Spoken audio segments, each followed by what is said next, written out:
नमस्कार दोस्तों। और आज हम बात करेंगे अकबर द्वारा राजस्थान पर किस प्रकार अधिकार किए गए थे, है ना।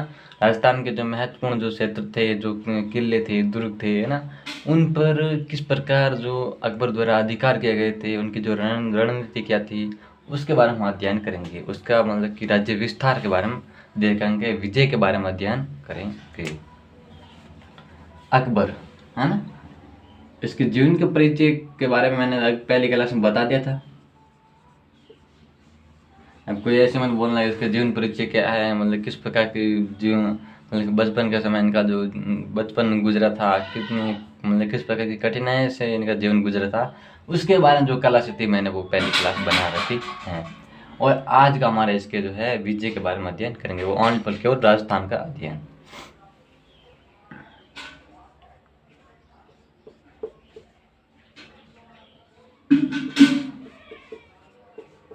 एक बार राजस्थान पर विजय अभियान, है ना, विजय अभियान। देखिए, सबसे पहले इनकी जो शुरुआत मानते हैं वो मालवा से मानते हैं, 1561 से, है ना। मालवा, कहाँ से? मालवा।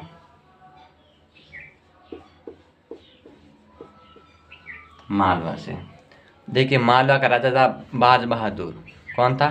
बाज बहादुर राजा। बाज बहादुर कौन था? राजा कौन था? बाज बहादुर, है ना। ये इसके बारे में ध्यान रखनी है, मालवा के बारे में। देखिए, जो बाज बहादुर ये राजा था, है ना, कुछ इस प्रकार की परेशानियां रही थी, तब इसको यहाँ पर युद्ध करना पड़ा था और भागना पड़ा था। देखिए, मालवा एक वह क्षेत्र है जो गुजरात जाते हैं तो भी बीच में पड़ता है मालवा, और अभी मध्य प्रदेश में और राजस्थान मध्य प्रदेश की बॉर्डर होती है ना, वो भी मालवा एक बीच में पड़ता है। तो हर प्रकार से जो गुजरात जाना हो या फिर बंदरगाहों पर जाना हो, है ना, या फिर दक्षिणी भारत वहाँ पर जाना होता है, बीच में मालवा पड़ता था। तो मालवा देखिए सामरिक दृष्टि से भी एक महत्वपूर्ण इलाका, मतलब कि क्षेत्र था मालवा। दुर्ग भी महत्वपूर्ण था। और जब अकबर की सेना द्वारा मालवा पर आक्रमण किया गया था तो मालवा का राजा था बाज बहादुर, उसको भागना पड़ा था और वो मतलब कि भाग गया था, है ना। कहाँ चला गया था? बुरहानपुर। बुरहानपुर चला गया और यहाँ पर किसका अधिकार हो गया? अकबर का अधिकार हो गया। और इसके बाद में 1562 में आमेर, प्रसिद्ध क्षेत्र है आमेर। हाँ, आमेर जयपुर एक वह क्षेत्र है जहाँ पर उस राजा के सारे वंश, जो बाप बेटा पोते, है ना, पुत्र होता है, वो तीनों के कहाँ चले गए थे? अकबर के अधीन चले गए थे। बाप भी चले गया था, बेटा भी चले गया और पोता भी चले गए। ये तीनों किसके अधीन चले गए थे? ये अकबर के अधीन चले गए थे। कैसे? देखिए, 1562 के अंदर जब अकबर द्वारा ये निर्देश दिए कि भाई जो भी राजा हमारे साथ मिलना चाहता है वो मिल सकता है, उसको हम स्वीकृति देते हैं और हम मिल के काम करेंगे। मेरा बस एक दायित्व है कि जितने भी राजस्थान के राजा है वो हमारे साथ मिल जाए, और मैं आपको किसी के साथ भी ऐसा अन्याय वगैरह नहीं करूँगा, ठीक है ना। तो इस बातें ऐसी सुन के जो आमेर के राजा थे उन्होंने अपनी जो स्वीकृति दी कि अकबर जी, मैं आपके साथ सपोर्ट में खड़ा होना चाहता हूँ। तो जो आमेर के राजा थे वो थे भारमल, है ना, और जिसे हम बिहारी मल भी नाम से जान सकते हैं, दूसरा नाम है बिहारी मल, है ना। इन्होंने क्या बोला कि अकबर जी क्यों चिंता करें, हम बैठे ना भाई, हम बैठे, सबसे पहले हम देंगे आपकी सेवा करती है, यानी हम आपके साथ में मिलेंगे। वाह यार, क्या बात है। भारमल जी ने क्या किया? अकबर के साथ मिल गए। ये देखना, चित्र बना था, ठीक है ना। ये अकबर, ठहरना सा अकबर, छोटा सा अकबर, ये भारमल में है। देखिए, बहुत बड़ा सांड था एक तरफ, बहुत बड़ा आदमी था। देखिए, ये भारमल ने क्या किया? इनसे दोस्ती कर ली। किससे? ये कौन है? ये अकबर है, ठीक है ना। भारमल ने अकबर से दोस्ती कर ली, इसका नाम क्या है? भारमल है। और इनका बेटा था, बेटा कौन था? बेटा चित्र बनाते हैं, बेटा छोटा था थोड़ा बेचारा, ये बेटा है। इसका नाम क्या है? भगवान दास, भगवान दास, है ना। और इनकी एक बेटी थी, क्या थी? बेटी थी। बेटी का चित्र बनाते हैं, चिंता मत करो, आपको सब सारी चीजें सिखाएंगे ये एकदम एक्यूरेट। ये इसके एकदम चोटी चोटी होती है ना, जैसे चोटी बनाते हैं वो चोटी, ठीक है ना। इसका क्या नाम था? हरका बाई, हरका बाई, ठीक है ना। और इसका बेटा मान सिंह, मान सिंह बहुत एक इंटेलिजेंट व्यक्ति था, मान सिंह। ये सारी प्रक्रिया है, ठीक है ना। भगवान दास ने क्या किया? अकबर से दोस्ती कर ली। तब अकबर ने कहा भाई ऐसे तो कैसे दोस्ती करे यार, अकेले दोस्ती करे, कुछ संबंध बनाए नहीं, रिश्ते बनाए नहीं, क्या पता आप कहीं गुजर जाए, पूरा दोस्ती टूट जाए, रिश्ते तो बनाओ यार। तब भारमल ने कहा क्यों चिंता कर दो, मेरी बेटी वो आपको दे देता हूँ, मेरी बेटी से आपको निकाह कर लेना, विवाह कर लेना। तब भारमल ने अपनी बेटी थी ये हरका बाई, इनसे इनका हाथ मिला जाएगा, तुम इससे शादी कर लो, है ना, निकाह कर लो, जो विवाह कहते हैं, है ना। हिंदू धर्म में विवाह कहते हैं और मुस्लिम धर्म में निकाह कहते हैं। तो इन्होंने क्या किया? निकाह कर लिया। किसने? अकबर ने। किसका किया? हरका बाई से किया, कहता ना। और इसके जो इसे जो पुत्र उत्पन्न हुआ था वो था जहांगीर। कौन था? जहांगीर, है ना, जहांगीर, हरका बाई से। और इसकी जो आगे की कहानी मैंने और बताऊंगा। तो जहांगीर से विवाह किया था, जंग से विवाह कौन किया था? जोधपुर का राजा था उदय सिंह, ठीक है ना। उदय सिंह की पुत्री थी जोधाबाई, मानबाई, जोधा पूर कट लिख दी भाई, जोधा बाई, है ना, जोधाबाई। ये थी उदय सिंह की पुत्री जोधाबाई। और जोधाबाई का विवाह हुआ था जहांगीर से। किसका हुआ था? जहांगीर से। और इनसे पुत्र उत्पन्न हुआ था शाहजहां, शाहजहां। ये बताने के बाद नहीं काम है, लेकिन फिर भी बता देते पहले, क्योंकि जो रेगुलर बताते थे आपको याद रहता था, है ना। ठीक है, यहाँ तक बात हमारी क्लियर हो गई। मैं बताना नहीं चाहता, लेकिन फिर भी ठीक बता दिया। ओके, हो गया ना। ये अकबर हो गया और ये भारमल हो गया, मां भगवान दास हो गया। अब भगवान दास को क्या किया था? इन्होंने 5,000 का मनसबदार दिया। कितना? 5,000। वाह यार, इतना मनसबदार, इतने पैसे मिले थे। मनसबदार, मनसबदार लाहौर में, क्या नहीं किटौर किया लाहौर में, कि भाई भाई भगवान दास तू ये काम कर, भाई तुम्हारे पिताजी मेरे साथ में रह रहे और तू क्या काम करेगा? सब आपके हुजूर जो बोलेंगे तू काम कर, मान लो तू काम कर। लाहौर चला था। कहाँ चला था? लाहौर। और लाहौर की जो सारी जो प्रक्रिया है वो तेरे को संभालनी है भाई, वहां पर मेरे आया जाए नहीं जा सकता, मैं वहां पर नहीं जा सकता, और ये काम तेरे को करना। तब भारमल ने कहा चिंता मत करो, हम बैठे हैं इधर, तो मतलब कि आपको बिल्कुल टेंशन लेने की आवश्यकता नहीं है। ये होगी सारी क्रिया, है ना। ये बात है 1562 की। फिर बात करते हैं मेड़ता की, है ना। इसके अलावा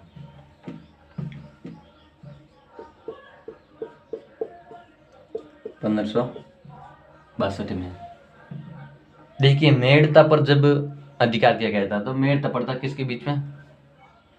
राजस्थान मारवाड़ की बॉर्डर पर पड़ता था। मेड़ा कहाँ पड़ा? मारवाड़ की बॉर्डर, मारवाड़ की बॉर्डर। मेड़ता कहाँ पड़ता था? मारवाड़ की बॉर्डर पर। तो मेड़ता पर अधिकार कर लिया 1562 में। किसने? अकबर ने, ठीक है ना।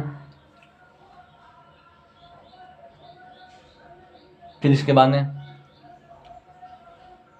गोंडवाना, गढ़कटंगा या गोंडवाना, गढ़कटंगा लिख देते, फिर गोंडवाना लिख देते। गढ़कटंगा व गोंडवाना, गोंडवाना क्षेत्र, है ना। इस पर कब किया था? 1564 में। मतलब क्या है? कि यहाँ पर क्षेत्र पर जो राजा थे वो थे दुर्गावती नाम की महिलाएं थी, और जिसका पति का नाम था दलपत सिंह, है ना। मैंने ये पहले पिछली क्लास थोड़ी सी बताई थी, लेकिन इतनी डिटेल से नहीं बताई थी। गौड़वन, है ना। इनके जो राजा का था कौन था, वो दलपत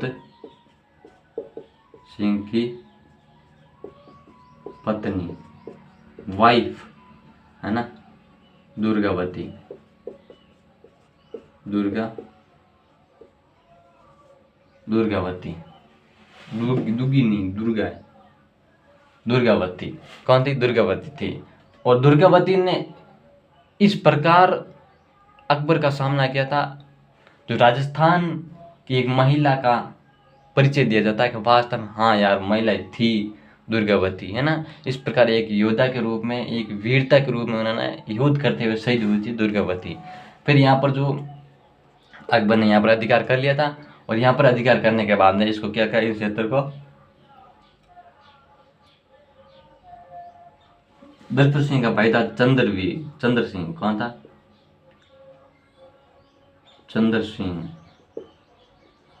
सिंह को सौंप दिया। ठीक है ना, हो गए ना, ये मेरठ हो गया। फिर आता चित्तौड़।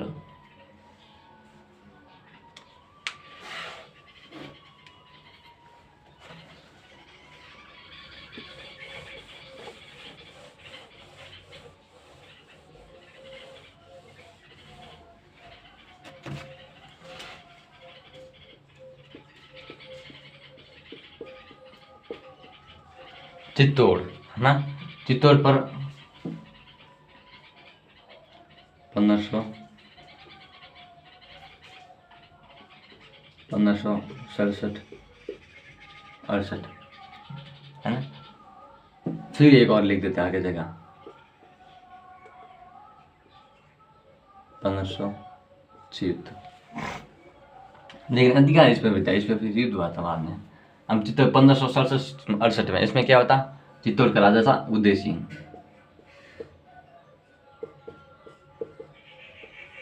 और अकबर द्वारा चित्तौड़ पर आक्रमण करना और उदय सिंह को यहाँ से बच निकालना एक बहुत बड़ी काम था, है ना। और जैसे माना जाता, ऐसा आपको सबको पता है कि उदय सिंह को बचाने के लिए पन्नाधाय ने अपने जो बेटा था चंदन, है ना, उसका बलिदान दे दिया था पन्नाधाय ने। जब उदय सिंह बच गए थे, हमारा महाराणा प्रताप भी बच गए थे। आप सोच सकते हैं राजस्थान का इतिहास महाराणा प्रताप के बिना अधूरा है। जब तक महाराणा प्रताप की और चंद्रसेन राव की उनकी जो कठिनाइयाँ, उनकी जो परेशानियाँ, उनकी जो वीरता योद्धा जो जब तक नहीं पढ़ते हैं, जब तक राजस्थान के इतिहास ही हमें क्या पता। और जब तक पन्नाधाई जैसे महिलाओं, दुर्गावती जैसी महिलाओं का जब इतिहास नहीं पढ़ता, राजस्थान के इतिहास ही क्या पढ़ा है। तो इनके बारे में जानकारी होनी चाहिए। और इनके जब उदय सिंह को बचाने के लिए पन्नाधाई ने अपना किस प्रकार बलिदान दिया था, अपने बेटे का, है ना। खुद का बलिदान देना एक कोई भी महिला दे सकती हैं यदि उसके में हिम्मत होती है, लेकिन अपने बेटे का बलिदान देना अपने आंखों के सामने, ये बहुत बड़ी वीरता की बात होती है, एक बहुत बड़ी हिम्मत की बात होती है कि उन्होंने इस प्रकार अपने सामने बेटा का बलिदान दिया था और उसका कत्ल किया गया था अकबर के द्वारा।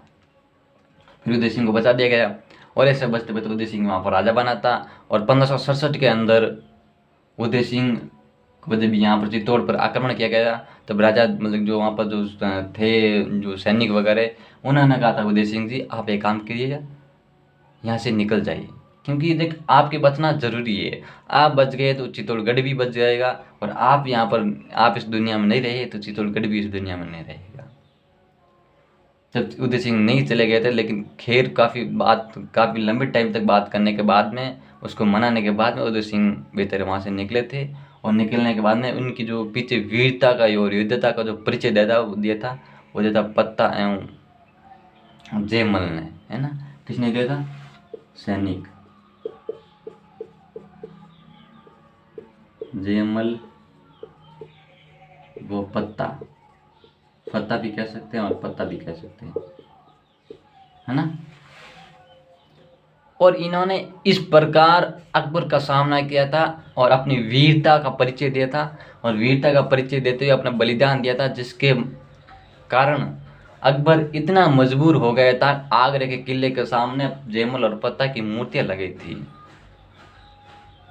जब कोई सामने वाला विरोधी उनसे इतना मतलब कि प्रसन्न होता है, हाँ यार इतनी वीरता थी इसके अंदर, तो वो अपने किले के सामने, अपने दरवाजे के सामने है ना, पास में इस प्रकार की जब मूर्तियां लगाता है, वो क्यों लगाता है? क्योंकि एक वीरता का परिचय देता है कि वो बताता है कि हमारे सैनिक भी इस तरह होने चाहिए, है ना, हमारे सैनिक भी इस तरह होने चाहिए, ताकि विरोधी हो वो भी इस तरह की मूर्तियां लगे, है ना। ये अकबर की एक विशेषता थी, और उन्होंने जयमल और पत्ता की वीरता को देखते हुए प्रसन्न होकर आगरा के किले के सामने द्वार पर इनकी जयमल और पत्ता की मूर्तियां बनाई थी। ठीक है ना, फिर आगे देखते हैं।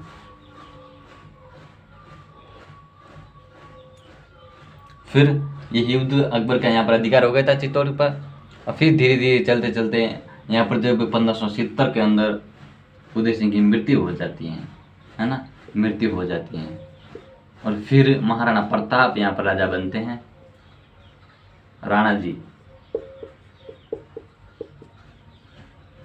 प्रताप यहाँ पर राजा बनते हैं। और जब राणा जी प्रताप यहाँ पर राजा बनते हैं 1570 के अंदर, तो परेशानियाँ किस प्रकार थी वो आप सब जान सकते हैं। और जब राजा बने ही थे तो 72, 73, 74 के अंदर लगातार ये संदेश आते रहे, है ना, भगवान दास द्वारा, मान सिंह द्वारा, टोडरमल द्वारा, कि आप हनी अकबर के अधीन से स्वीकार कर लीजिए, अकबर के साथ मिल जाइए। लेकिन वो महाराणा प्रताप नहीं तो कभी अकबर के साथ मिला था, और नहीं कभी मिलने की उनकी इच्छा हुई थी। अगर लड़ेंगे तो शान से लड़ेंगे, वरना मरने में भी अच्छा है। ये थी राणा प्रताप की वीरता, है ना। जब भगवान दास द्वारा ये बोला गया था कि आप हमारे साथ मिल जाइए, आप अकबर से संधि कर लीजिए, आप अकबर के साथ जब युद्ध करना हो तो अकबर के साथ मिलकर युद्ध कीजिए, तब महाराणा प्रताप ने कहा था कि भगवान दास जी, आप उन वीरताओं को भूल चुके हैं जिन्होंने हमारे लिए इस राज्य को किस प्रकार बचा के रखा था, उन्होंने अपना बलिदान दिया था, है ना। उनकी आप जो वीरता भूल चुके हैं, इसलिए आप इस बात को ध्यान रखना है कि आप बोलते हैं तो मैं आपकी छतरी के नीचे, है ना, आपकी छाया के नीचे युद्ध करने के लिए तैयार हूँ। भगवान दास को बोल रहे हैं महाराणा प्रताप जी कि आप बोलते हैं आपकी छतरी के नीचे मैं युद्ध करने के लिए तैयार हूँ, है ना, लेकिन मैं अकबर से ना तो संधि करूँगा और न ही अकबर की छतरी के नीचे किसी से युद्ध लड़ूंगा। ये मेरा प्रण है, लड़ते लड़ते मर जाऊंगा लेकिन कभी अधीनता स्वीकार नहीं करूँगा। और यही हमने देखा था अंत तक। महाराणा प्रताप एक हल्दी घाटी का युद्ध, वो इस प्रकार का युद्ध था जो अकबर की आंखों में एक झकझोर कर दिया था। और उससे भी एक खतरनाक युद्ध था दिवेर का युद्ध, जब अकबर के सेनापति को महाराणा प्रताप का बेटा था, है ना, उसके द्वारा इस प्रकार, अमर सिंह द्वारा इस प्रकार भाला मारा गया था, मतलब कि अमर सिंह द्वारा इस प्रकार भाला मारा गया था, मतलब कि उसके जो अकबर के जो सैनिक थे, जो वहाँ का सेनापति था, उसको वो इतना परेशान हो गया था कि उन्होंने वो महाराणा प्रताप को बोला था कौन था इस प्रकार मेरे को भाला मारा था। तो महाराणा प्रताप ने किसी दूसरे को बताया, लेकिन नहीं बोला, नहीं ये वो व्यक्ति नहीं है, उसकी मैंने आंखें देखी थी। आंखें देखने में उसके अंदर इतना आक्रोश था मुस्लिम के प्रति, अकबर के प्रति, जिसकी कोई हद नहीं है। तब उसको ला के दिखाया ये था अमर सिंह, ये था, मतलब कि इसने भाला मारा था। तब उसने बोला था पानी पिलाओ। जब पानी पिलाया गया था उसको, शायद उसका नाम कुलीन खान था, ऐसा कुछ नाम था। तो अमर सिंह द्वारा उसको पानी पिलाया गया था, फिर भी वो भाला निकला नहीं था। तो महाराणा प्रताप कहा था भाला ऐसे नहीं निकलेगा, दोनों पैर इसके छाती पे ऊपर रख फिर भाला निकाल। छाती के ऊपर पैर रखते ही फिर अमर सिंह द्वारा भाला निकाला गया था, फिर उसकी मृत्यु हुई थी। वो सेनापति दिवेर युद्ध के अंदर सेनापति बना हुआ था और अकबर से, महाराणा प्रताप से युद्ध लड़ा था। ऐसी वीरता थी राजस्थान की। ठीक है ना, हम आगे देखते हैं। ये हो गया चित्तौड़ पर, ठीक है ना।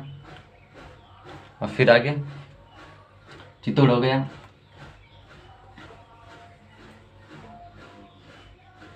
है ना। आगे देखते हैं।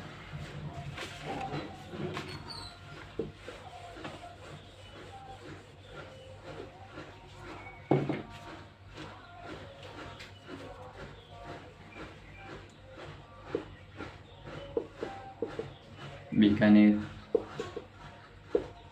जोधपुर, जैसलमेर, जैसलमेर,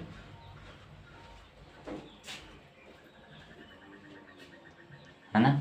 इसके बारे में हम अध्ययन करते हैं। बीकानेर का राजा था राय सिंह, चंद्रसेन,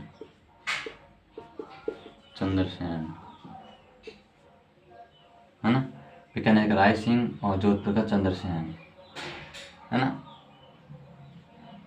और जो जैसलमेर का हर राय ये राजा थे।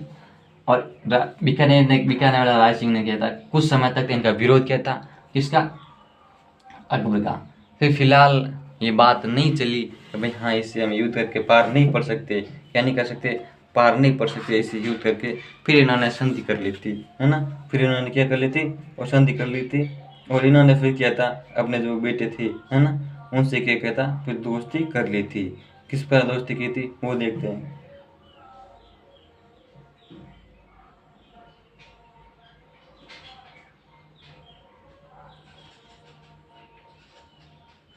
है ना।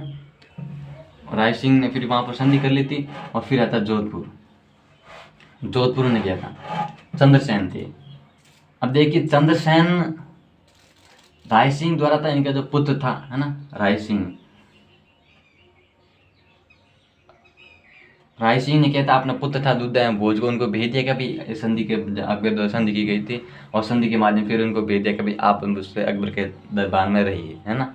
फिर जोधपुर का राजा था चंद्रसेन, इसने 1567 के अंदर भी युद्ध करना शुरू कर दिया था, है ना। ये महाराणा प्रताप के आगे आगे चला था, महाराणा प्रताप के आगे आगे चला था। महाराणा प्रताप का इसलिए उसको अग्रगामी कहा जाता महाराणा प्रताप का चंद्रसेन को, राव चंद्रसेन को, ठीक है ना। राव चंद्रसेन को महाराणा प्रताप के अग्रगामी कहा जाता है। और 1567 के अंदर से शुरू किया था इन्होंने युद्ध करना, लगातार युद्ध कर रहे थे छापामारी के माध्यम से। और अंतिम समय में युद्ध करते करते फिर छापामारी के पार नहीं पड़ी तो इनके जो सैनिक थी उनको हथियार दिया गया था और चंद्रसेन को मार दिया गया था। और फिर इसके बाद में जो राजा बनते हैं वो उदय सिंह यहाँ पर राजे बने थे। ये चंद्रसेन का जो भाई था उदय सिंह, है ना, महाराणा अकबर द्वारा उदय सिंह को राजा बना दिया गया था। और जब उदय सिंह को राजा बनाया गया था तो उदय सिंह ने अपना प्रसन्न होकर अपनी पुत्री थी मानबाई जोधाबाई,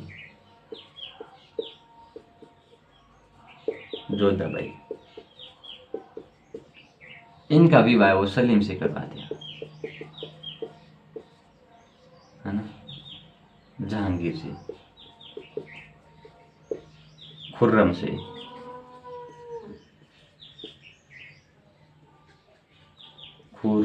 खुर्रम से, है ना। ये तीनों एक ही नाम, सलीम, जहांगीर, खुर्रम, इनसे विवाह करा दिया था जोधाबाई से, है ना।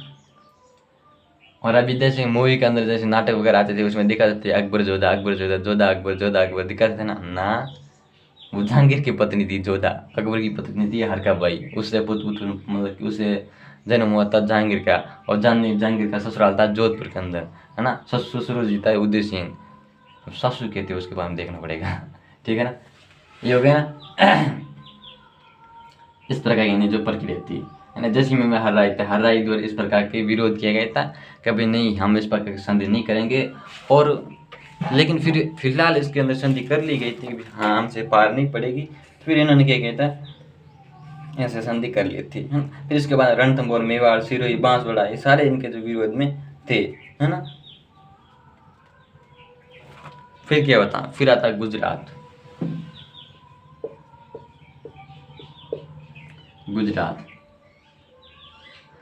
का राजा था मोहम्मद